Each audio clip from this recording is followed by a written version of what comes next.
Hi guys, I am back with another video.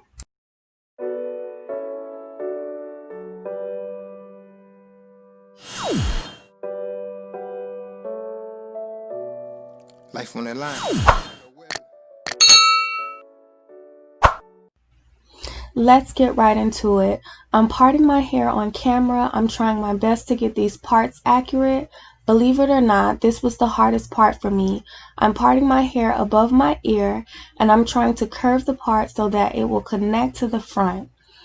It's really hard to part the top of your head.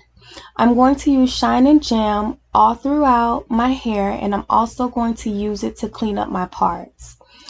This method gives a nice parting, and I'm also going in with a handheld mirror to make sure the part is to my liking.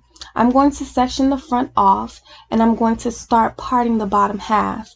I'm saturating the hair with jam, and I'm sectioning off a piece at the top, and then I will start to braid using the feed-in method. If you were wondering, I'm using Bobbi Boss hair and the color 120. This is the hair that I always use.